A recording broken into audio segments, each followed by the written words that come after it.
Good morning, brothers and sisters in Christ. Celebration of the Holy Eucharist today and the 29th week in Ordinary Time, Tuesday. Let's include in our prayers the following intentions. For the Thanksgiving of Richard and Chona Yumul, Nifa Agape Tuong, for the eternal repose of the souls of Jose Roman Sr., Jose Roman Jr., Antonio Iluminada, Juanita, and Alejandra, and all poor souls in purgatory.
Let's all rise and glorify the Lord by singing our entrance hymn.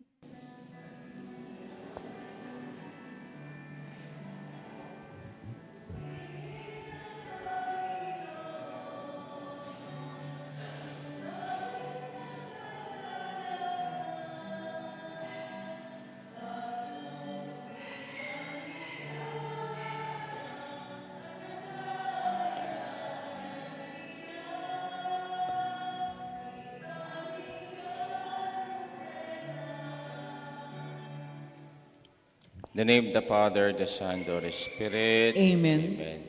The Lord be with you. And with your spirit.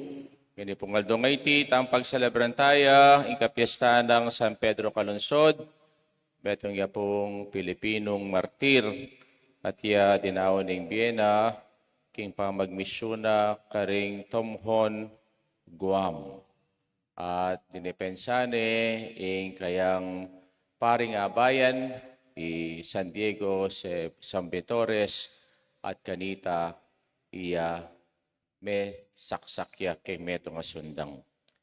Gathering together in this Eucharistic banquet, let us now call to mind our sins and ask the Lord for His pardon and for His strength. Came to call sinners, Lord have mercy. Lord, have mercy. Your seat, your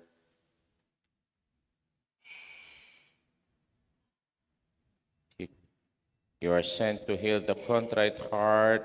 Lord, have mercy. Lord, have You mercy. came to call sinners. Christ, have mercy. Christ, have mercy. You are seated at the right hand of the Father to intercede for us. Lord, have mercy. Lord, have mercy. Mighty God, have mercy on us, forgive us our sins, and bring us to life everlasting. Amen.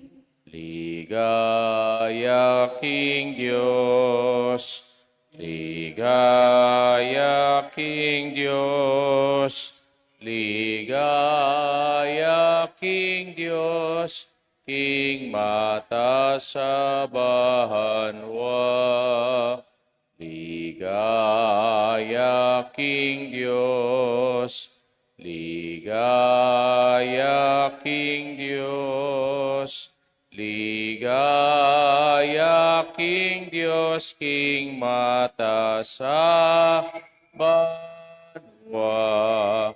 Kapayapaan karing taong kayang kaluguran. Pupuryan da kaparangalan, da kapaligayan, da kasasamban, da ka pupuryan, da kaparangalan, da kapaligayan, da kasasamban, da ka ligaya King Diyos.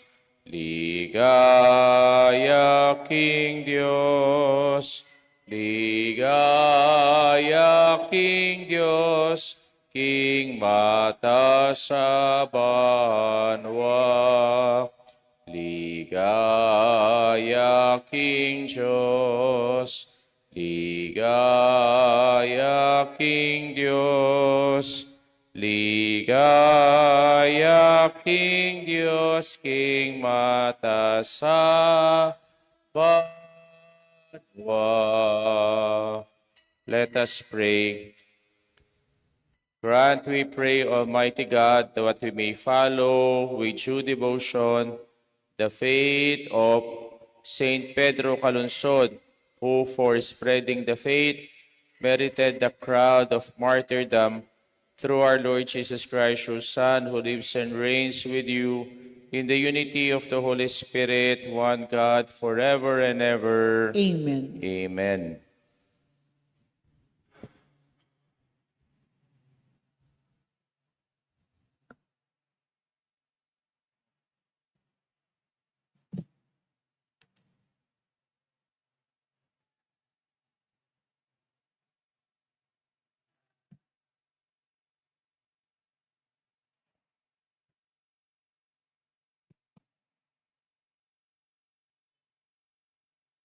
A reading from the letter of St. Paul to the Romans.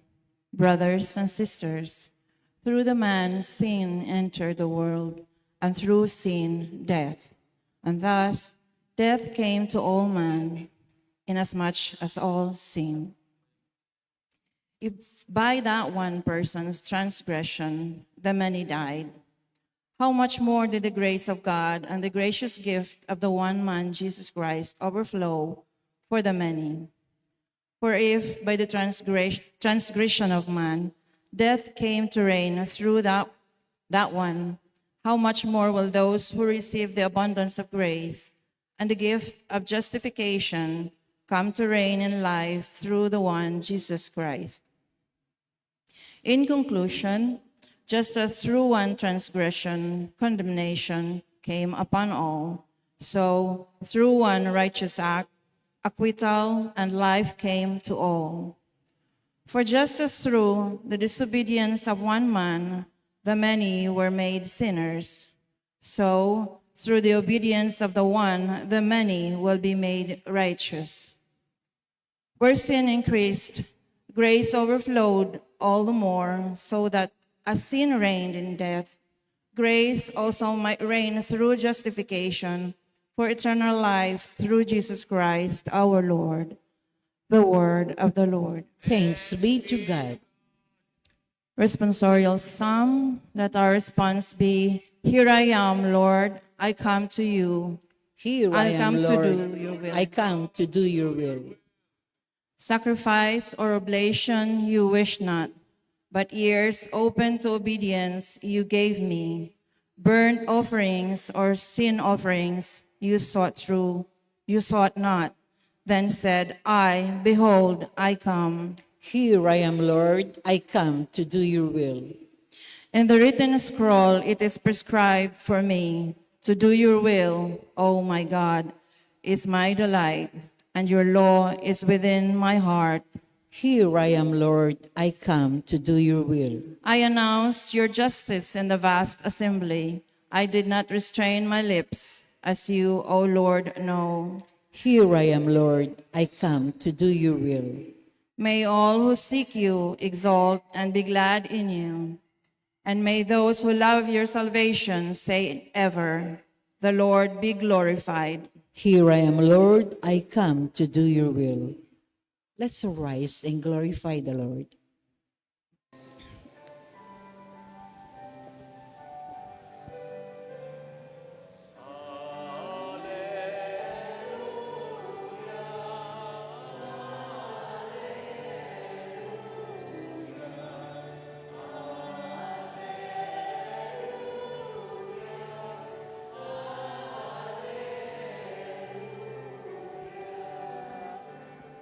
Be vigilant at all times and pray that you may have the strength to stand before the Son of Man.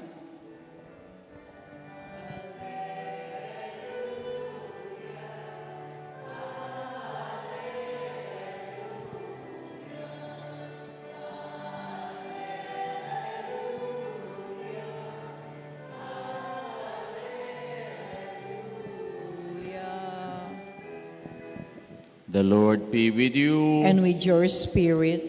A reading from the Holy Gospel according to John. Glory to you, O Lord. Jesus said to his disciples, Amen, amen, I say to you, unless a grain of wheat falls to the ground and dies, it remains just a grain of wheat. But it dies, it produces much fruit. Whoever loves his life loses it, and whoever hates his life in this world will preserve it for eternal life. Whoever serves me must follow me, and where I am, there also will my servant be. The Father will honor whoever serves me. The Gospel of our salvation. Praise to you, O Lord Jesus Christ. Mayapayabak po kaya kayungan. Mayapabak po mo. So, ngayong araw na ito, tayo pinagdiriwang natin ang pangalawang santong Pilipino, si Pedro Calungsod. Sino po si Pedro Calungsod? Siya po isang kabataan na siya ay sumama sa misyon ng isang paring Jesuita, si Diego San Vitores. At siya din po ngayon, siya ay isang blessed. At sila po ay nagpunta sa Marianas Islands. At isa sa mga islands na ito ay ang kilala natin ngayon, Guam. No?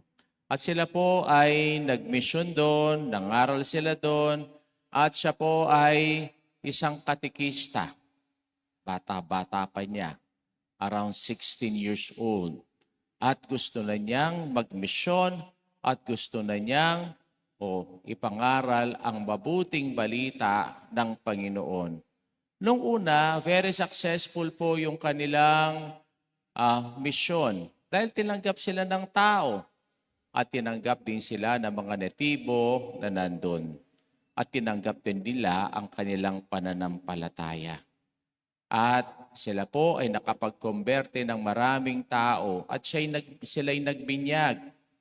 Kaya lang mayroong isang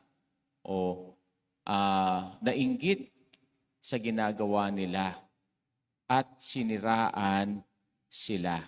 Minsan may isang tao na pinabinyagan niya yung kanyang anak at namatay yung anak.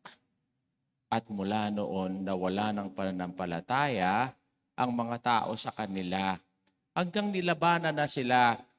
At isang araw na nagkaroon ng labanan, sila po ay gustong patayin si Diego San Vitores, pero anong ginawa ni Pedro Calungsod? Siya po, para proteksyonan niya ang pari, siya ang marap sa sibat. At siya po ay nasibat at siya po ay namatay. Kaya gano'n na lang po yung kanyang pagbibigay ng kanyang sarili. Hindi lang po sa pare, kundi binigay niya yung kanyang sarili para sa Diyos at para sa pananampalataya. Kaya kung narinig natin ang gospel natin ngayon, ang sabi niya, Amen, amen, I say to you, unless a grain of wheat falls to the ground and dies, it remains just a grain of wheat. But it dies, it produces much fruit. And whoever loves his life loses it, and whoever hates his life in this world will preserve it for eternal life. Kaya ito pong gospel natin ito ang personification nung ginawa ni San Pedro Calungsod, na siya ay parang isang butil ng trigo na inalay niya ang kanyang buhay. At nung ito ay inalay niya ang buhay niya, mas lumago yung trigo. Kaya po ngayon, ang pananampalataya dun sa Guam, ito ay bunga ng pagiging martir ng mga taong ito, lalong-lalo na si San Pedro Calungsod. Ngayon po ay mayroon pang isang magiging santong Pilipino at ito po ay isang Kapampangan, si Felipe Songsong. No? Kasama nitong grupong ito si Felipe Songsong. No? At siya po ay natamaan din sa gerang iyon ng mga netibong sa lugar na iyon at ng mga misyonero. Kaya lang, hindi kaagad namatay si Felipe Songsong. Siya po ay naghirap for 1 year para po siya ay pakita niya ang kanyang pagiging martir kay Kristo. At siya po ay taga-Makabebe. No? Kaya po pagdasal din natin na itong si Felipe Songsong na ito ay siya ang isa sa magiging Pilipinong santong martir.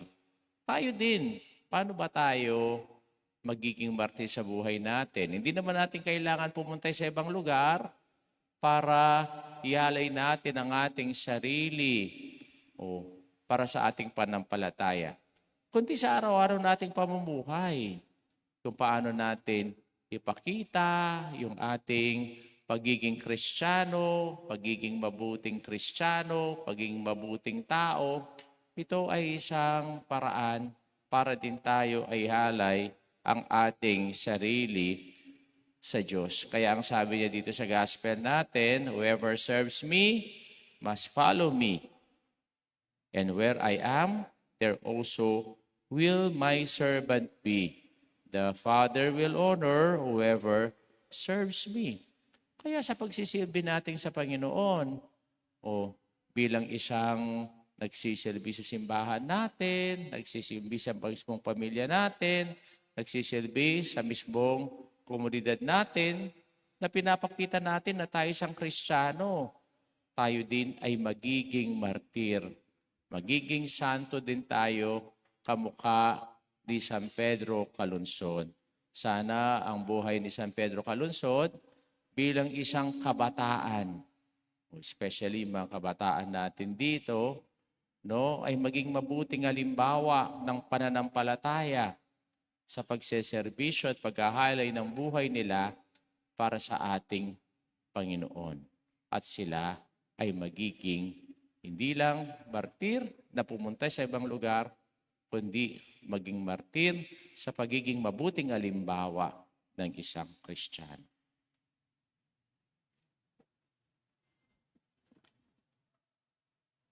Like the servants in the gospel, we have to be vigilant to wait for the Master's return. May we give a good account of our life and merit the reward of the faithful, we pray. Lord, make us your faithful servants. Lord, make us your faithful servants.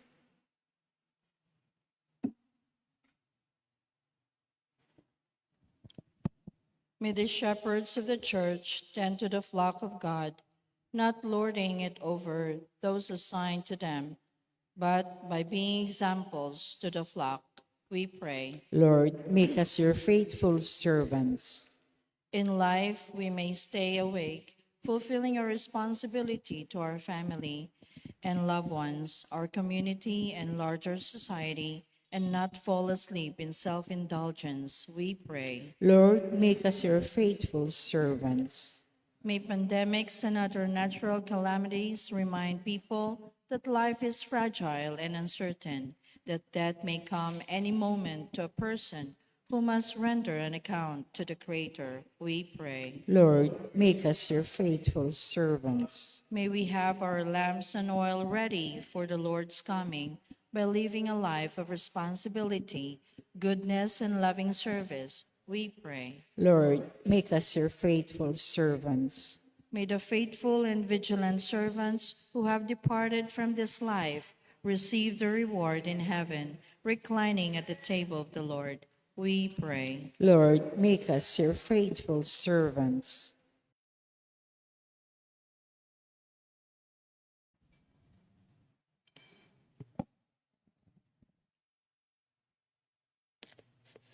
For the Thanksgiving special intentions of Richard and Chona Yumul, Nimpa Agape Toong. For the souls of Jose, Roman Sr. and Jr., Iluminada, Juanita, Leandra, and Antonio, and for the birthday of Hilaria Giao. Let us pray to the Lord. Lord, make us your faithful servants. We pray for our personal intentions. Almighty Father, we have to be awake, and to awaken the world, help us to be faithful and prudent servants who care for persons and things you have entrusted to us. We ask this through Christ our Lord. Amen. Amen.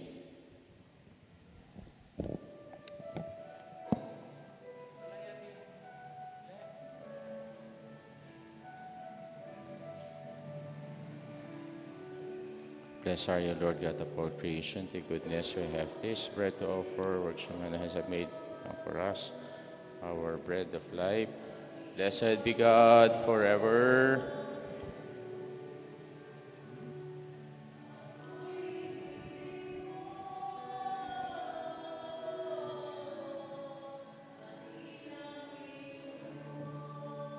Blessed are you, Lord God of all creation. To goodness we have this wine to offer. Fruit of the vine which your hands have made will become for us our spiritual drink. Blessed be God forever. Blessed be God forever.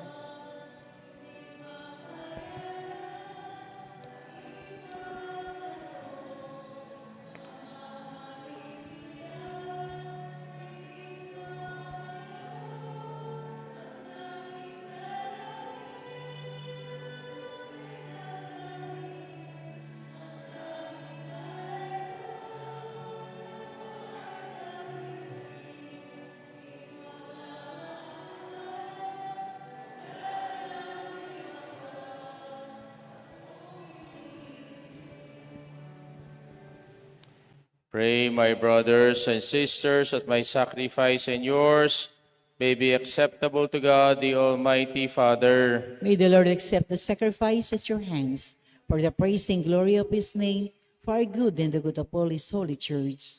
As we commemorate the martyrdom of Saint Pedro Calungsod, O Lord, we make our offerings at your altar, praying that we who celebrate the mysteries of our Lord's Passion may imitate what we now do through Christ our Lord. Amen. The Lord be with you. And with your spirit, Lift up your we hearts. lift them up to the Lord. Let us give thanks to the Lord our God. It is right and just.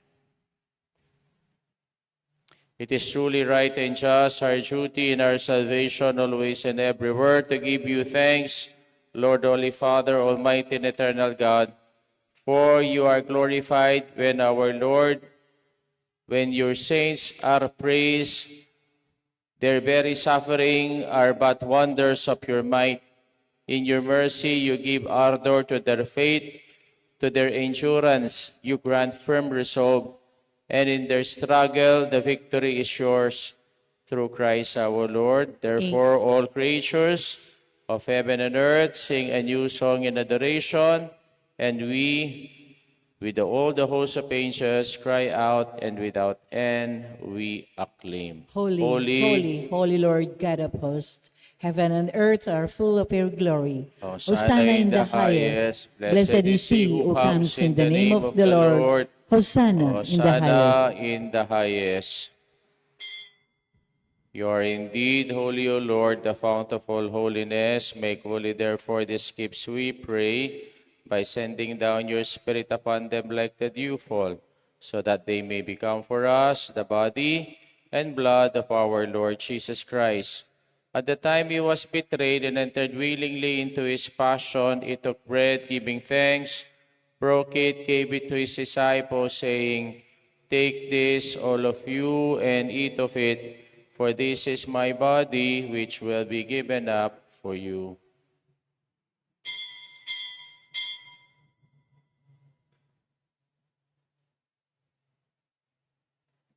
In a similar way, when supper was ended, he took the chalice, and once more giving thanks, he gave it to his disciples, saying, "Take this, all of you, and drink from it, for this is a chalice of my blood, the blood of the new and eternal covenant, which will be poured out for you and for many for the forgiveness of sins. Do this in memory of me."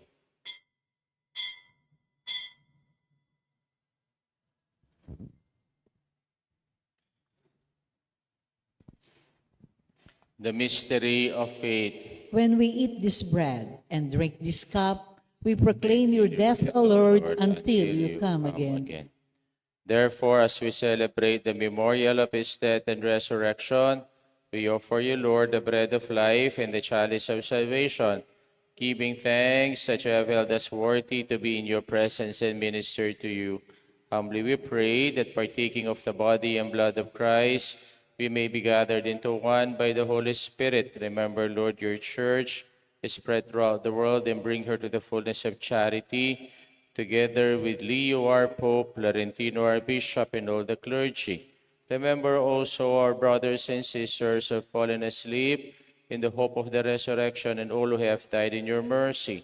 Welcome them into the light of your face. Have mercy on us all, we pray, that with the Blessed Virgin Mary, Mother of God, with Saint Joseph, her spouse, with the blessed apostles and all the saints who have preached you throughout the ages, we may merit to be co-heirs to eternal life, and may praise and glorify you through your Son, Jesus Christ.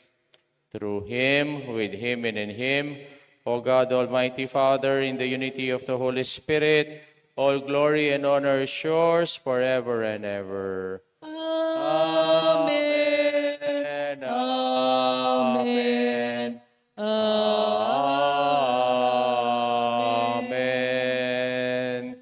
Let us now pray the Lord's Prayer. Our Our Father, Father, who art in heaven, hallowed be thy name. Thy kingdom Thy come. kingdom come, thy will be done on earth as it is in heaven. Give us this day our daily bread, and forgive us our trespasses, as we forgive those who trespass against us. And lead us not into temptation, but deliver us from evil. Amen.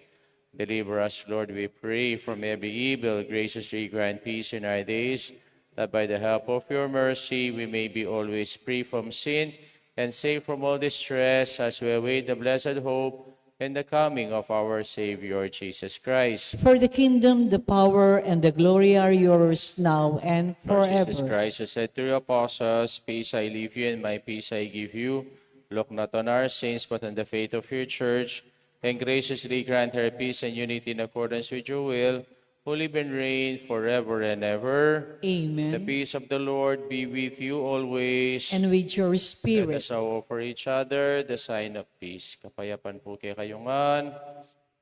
Lamb of Lamb God. of God, you take away the sins of the world, have mercy on us. Lamb of God, you take away the sins of the world, have mercy on us. Lamb of God, you take away the sins of the world, grant us peace.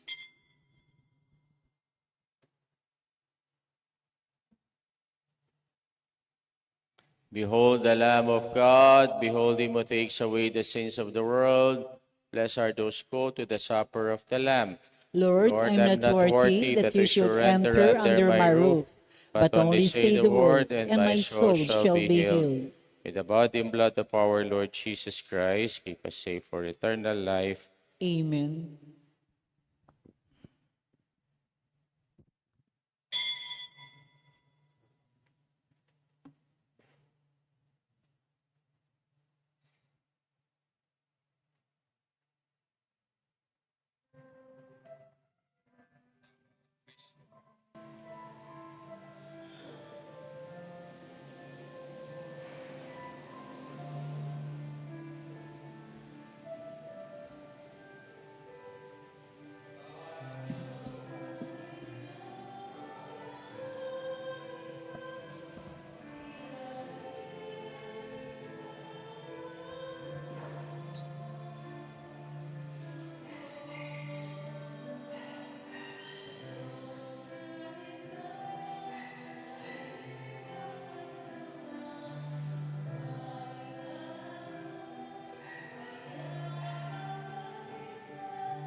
Let us pray.